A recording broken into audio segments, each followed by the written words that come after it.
Alhamdulillahillazi arsala rasulahu bil huda wa dinil haqqi liyuzhirahu ala dini kullihi walau karihal kafirun wa karihal musyrikun walau karihal muslimun. Subhanaka la ilma lana illa ma 'allamtana innaka antal alimul hakim. Rabbi shrah li sadri wa yassir li amri wahlul 'uqdatam min lisani yafqahu qawli.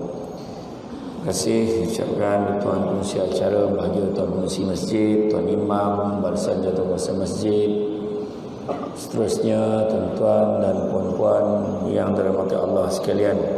Syukur kita kepada Allah Subhanahu Wa Taala kerana dengan limpah dan izinnya pada malam ini dapat kita bersama-sama berada di dalam majlis ilmu, yang mana Nabi sebut barang siapa yang mengikuti jalan-jalan ke majlis ilmu maka Allah akan anugerahkan kepadanya jalan-jalan ke syurga. Barang siapa yang duduk dalam majlis ilmu, malaikat akan mengembangkan sayapnya sebagai tanda relanya atas usaha orang yang nak datang majlis ilmu. Sebab bukan senang, bukan senang nak datang majlis ilmu, tapi dapat datang. Jauh lah tu Pulau Meranti, Pulau Meranti, tapi dapat kita sampai. Bukan senang, Allah Ta'ala dah pilih dah tu. Allah Ta'ala dah pilih. Ada orang dia memang nak datang, dia nampak banner mesti datang, tengok ayat ni, mesti datang. Tiba-tiba dah terlopeh malam tadi pun ada tu. Kadang-kadang ada, kadang Allah Ta'ala jadikan kita keadaan terlupa, terleka macam-macam. Tapi malam ni Allah pilih kita ada dalam majlis ilmu. Dan duduk dalam majlis ilmu ni, dalam satu hadis sebut barang siapa yang duduk dalam majlis ilmu belajar satu bab daripada cabang ilmu itu, dia lebih baik daripada dunia dan seisinya. Dan dalam satu hadis yang lain, dia lebih baik daripada salat sunat 100 rakaat. Maknanya besar pahala Allah bagi untuk orang yang datang majlis ilmu. Dan bila malam ni kita pilih tajuk hijrah, berubah kita jadi seronok datang majlis ilmu.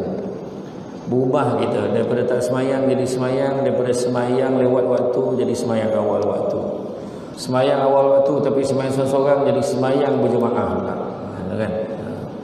Datang majlis ilmu ni bukan senang, datang juga kan. Saya dengan Ustaz Don ceramah di Sabah, nampak seorang muda pakai t-shirt, jom datang majlis ilmu, dekat belakang ada hashtag pergi syurga balik hari. Kan? Bagus dah tu. Pergi syurga balik hari. Betul lah kan? Aktif. Jadi kita hijrah, berubah. Sebab dari segi cerita makna hijrah ni, sebut pasal awal Muharram, kita cerita pasal hijrah, perubahan. Ada dari segi definisinya, hijrah ini adalah berpindah daripada satu tempat ke tempat yang lain. Tetapi dalam yang kita tengok, bila Nabi berhijrah pada Mekah ke Madinah, Nabi sebut tak ada lagi dah penghijrahan seperti ini. Yang ada cumalah ni, perubahan kita ni, diri kita ni, kan? Ketaatan kita, ketakwaan kita kepada Allah Subhanahu Wa Taala. Hijrah kita kepada Allah, iaitu hijrah kepada mahabbah, kecintaan kita kepada Allah. Hijrah kita umumnya pengabdian diri kita, penyerahan diri kita kepada Allah. Dan begitu juga tawakal Allah, makna sejauh mana kita boleh berserah kepada Allah. Sebab manusia selalu sebut 3 perkara tapi buat 3 perkara. Manusia selalu sebut dia hamba Allah, dia tahu dia hamba Allah, tapi perangai dia gemar buat apa yang Allah tak suka. Dia sebut lain tapi buat lain. Dia sebut dia hamba Allah tapi dia buat apa benda yang Allah tak suka. Yang kedua, dia sebut apa? Rezeki datang daripada Allah. Tapi bila Allah uji sikit, tarik apa yang dia ada, kan, dahulu dia tak yakin, matilah, habislah. Macam mana ni, kojo dah tak ada, contoh kan.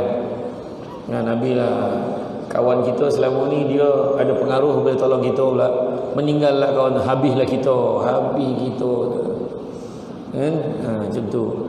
Rezeki daripada Allah, jangan risau.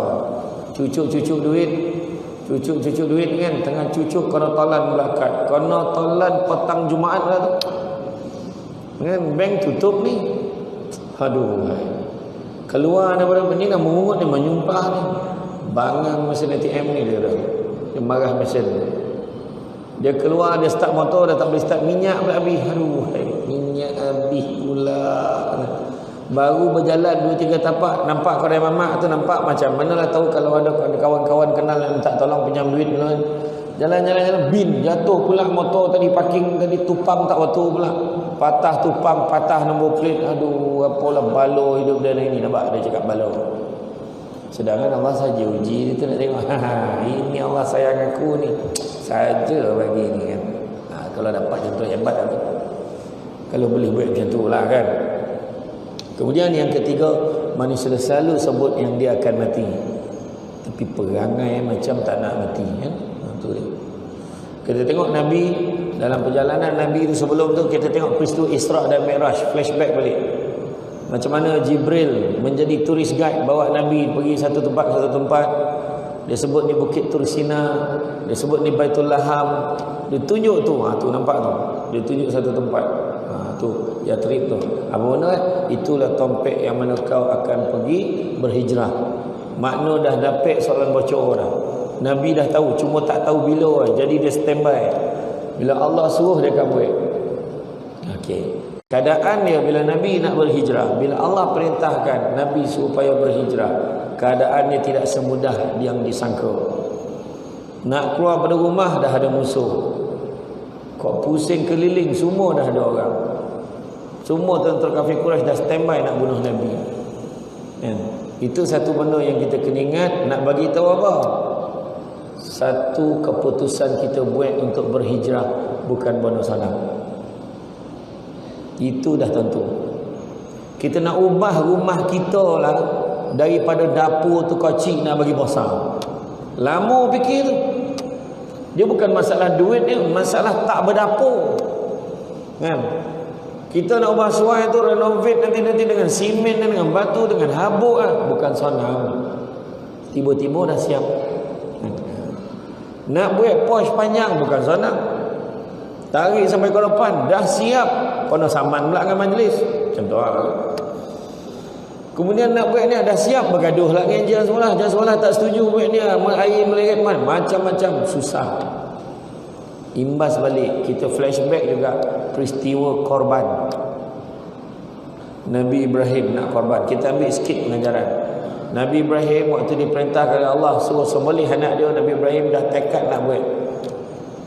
Bila dia nak sembelih anak dia, masyarakat keliling dah bising. Gila punya Nabi Ibrahim.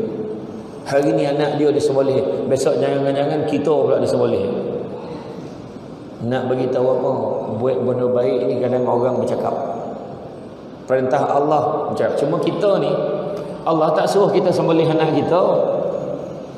Allah suruh semayang. Kan? Heboh dia orang bercakap tu. Kang aku kalau pergi semayang di masjid ni kan, macam-macam orang cakap. Macam baik lah, macam good.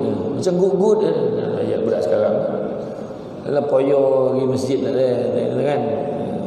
Ya. Cakap-cakap orang, pedulianlah cakap orang tu. Pedulian cakap orang. Sebenarnya kadang-kadang itulah masalah kita. Dia cakap-cakap orang. Tapi Nabi Ibrahim tetap baik. Nabi Ibrahim siap tanya Siti Hajar. Wahai Siti Hajar, apa pandangan kau? Dan dapat mimpi Ini terjemahan Nabi Ibrahim tak cakap macam tu. Apa lah cakap ni 9 lah Nabi Ibrahim ni. Wahai Siti Hajar, dan dapat mimpi ni, aku dapat mimpi. Dapat mimpi apa? Dapat mimpi yang aku kena sembelih kau. Aku kena sembelih, kau akan sembelih anak kita Ismail. Apa pandangan kau wahai Hajar? Wahai Siti Hajar. Macam ni lah wahai suamiku tu. Kalaulah mimpi kau tu tidak disertakan dengan wahyu Allah, maka anggaplah ia sebagai mainan tidur. Tetapi kalau mimpimu itu disertakan dengan wahyu Allah, maka laksanakanlah ia. Macam tu tambah isteri orang yang yakin dengan perintah Allah. Cuba tanya bini kita, abang tadi ni kau kena sembelih anak kita, apa pandangan kau? Membuta tu tengah hari yang membabitkan orang, mampu seseorang. Marah kan? Dan kemudian Nabi Ibrahim tanya pula Nabi Ismail, wahai Ismail anakku, aku dapat mimpi kena sembelih kau sebagai korban. Apa pandangan kau wahai Ismail? Wahai ayahandaku, Kalau itulah perintah Allah, maka laksanakanlah. Sesungguhnya aku tergolong di kalangan orang-orang yang sabar. Nampak? Cuba nak kita belum Abah dapat mimpi kau nak semoleh kau, apa pandangan kau lu? Janya lah bah. Kalau abah nak semoleh hangat aja. Dagingnya lebih sikit ni. Dia lebih ni punya sebab tak sama. Tapi nak beritahu bila Allah suruh buat. Nak tunjuk sabar. Saya kena cerita pada ni. Sebab dah ada orang tu cakap mimpi Nabi Ibrahim ni mimpi setan. Ada seekor orang. Dia bukan orang, dia orang. Dia tak baca habis, dia main logik je. Takkan Allah suruh sembelih anak sendiri. Macam tu ayat kan. Dia main logik. Kalau dia baca logik, banyak benda tak logik kita boleh cerita. Tapi dia kena percaya mana-mana gaib juga. Tetapi cerita sekarang ni, Nabi Ibrahim tu dia kena baca kisah tu sampai habis. Nabi Ismail satu riwayat sampai cakap dengan ayah dia, kau nak sembelih aku nanti dah tahu nak potong kat mana. Kau ambil kain tutup muka kau, takut kau tak sampai hati nak sembelih aku kalau kau nampak muka aku. Macam tu sekali. Nak pastikan penyembelihan tu berjaya. Dalam satu pandangan kata waktu nak sembelih tu memang betul dia tutup muka dia, sembelih tak pocik darah kat badan dia. Mengeletang-ngeletang Nabi Ibrahim tarik kain, tengok rupanya dia sembelih seekor kibas sebenarnya, bukan anak dia. Anak dia elok, tak ada apa-apa. Dalam satu pandangan yang lain, Nabi Nabi Ismail dah dibaringkan dah, bersedia dah nak disembelih. Tiba-tiba Allah Ta'ala beritahu, kau sesungguhnya telah melaksanakan perintah Allah, maka ku gantikan korban itu dengan yang lebih baik. Dia bagi seekor kibas. Nak uji. Kenapa uji? Sebab Nabi Ibrahim dengan Siti Hajar bukan senang nak dapat anak. Lama dia tak ada rezeki dapat anak. Kemudian bila dapat anak pula, Nabi Ibrahim tak dapat duduk sama dengan anak, lama berpisah. Sekali dapat duduk sama, kena sembelih lah anak. Cuba fikir. Macam kita lah, 30 tahun kahwin, tiba-tiba dapat anak. Kemudian orang suruh bagi anak tu ke orang. Macam mana rasa? Mana payah nak beranak? Macam-macam teknik cuba lah. Caca ubek talan lah. Segala dukun jumpa. Segala imam masjid jumpa lah. Air botol-botol kat rumah. Kan? Dukun tiang, dukun selipar, dukun apa semua jumpa. Jadi dapat anak suruh bagi ke orang. Ni sekarang bukan cerita bagi ke orang, suruh sembelih. Malah suruh sembelih. Kau tak faham sembelih. Suruh sembelih kan? Jadi itulah keadaannya. Jadi macam itulah juga hijrah. Bukan senang kita nak berubah.